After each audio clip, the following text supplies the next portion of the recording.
দুই কক্ষের সংসদে ১০০ আসনের উচ্চকক্ষ এবং সংরক্ষিত নারী আসন ১০০ করা সহ অনুচ্ছেদ ৭০ এবং প্রধান বিচারপতি নিয়োগে রাষ্ট্রপতির ক্ষমতা সংকোচন করে সংবিধান সংশোধনে একমত হয়েছে রাজনৈতিক দলগুলো। জামায়াতের অনুপস্থিতিতে জাতীয় ঐকমত্য কমিশনের দ্বিতীয় দফা আলোচনার প্রথম দিন এসব বিষয়ে ঐকমত্য হয়। সংবিধানের গুরুত্বপূর্ণ সংশোধন বিষয়ে মঙ্গলবার থেকে শুরু হয়েছে রাজনৈতিক দলগুলোর সঙ্গে জাতীয় ঐকমত্য কমিশনের এজেন্ডা ভিত্তিক আলোচনা। ৩ দিনের ধারাবাহিক বৈঠকের শুরুর দিনে ২৪-এর অভ্যুত্থানের পক্ষে থাকা ২৯টি দল অংশ নেয়। অভ্যুত্থানের পক্ষে থাকা প্রায় সব রাজনৈতিক দল ঐকমত্য কমিশনের বৈঠকে অংশ নিলেও ছিল না জামায়াতে ইসলামের কোনো প্রতিনিধি।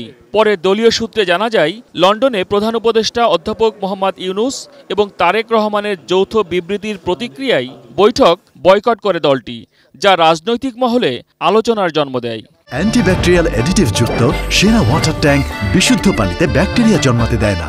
আজকে জামায়াতের প্রতিনিধি উপস্থিত ছিলেন না, কিন্তু আগামীকাল থেকে থাকবেন, এটা আমরা আশা করি। তাদের পক্ষ থেকে আমাদের সেটা জানানো হয়েছে। রাজনৈতিক দলগুলোর সঙ্গে আলোচনায় সংস্কার প্রস্তাব বাস্তবায়নে যেখানে সংবিধান সংশোধনের প্রয়োজন, তার বেশ কয়েকটির মীমাংসা হলো মঙ্গলবারের বৈঠকে। এর মধ্যে রয়েছে দ্বিকক্ষ বিশিষ্ট সংসদ, সংরক্ষিত নারী আসন, সংবিধানের ৭০ নম্বর অনুচ্ছেদ এবং প্রধান বিচারপতি নিয়োগে বর্তমান ব্যবস্থার সংস্কার।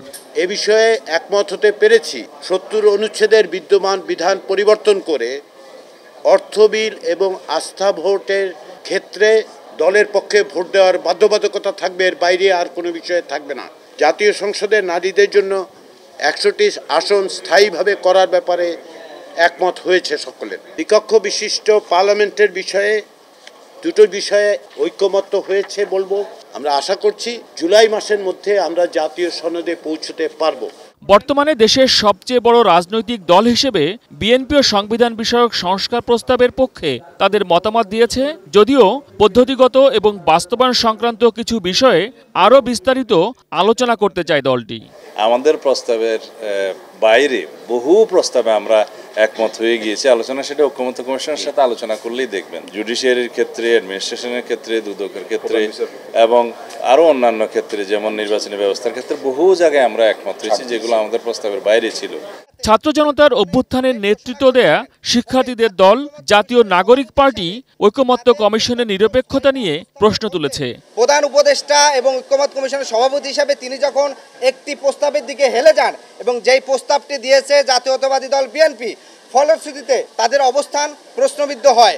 বুধবার আবারও ঐকমত্য কমিশনের বৈঠক হবে, যেখানে জাতীয় সাংবিধানিক কাউন্সিল এবং রাষ্ট্রপতি নিয়োগ বিষয়ে সংস্কার প্রস্তাব নিয়ে আলোচনা হবে। মহসিন কবির, এটিএন নিউজ, ঢাকা।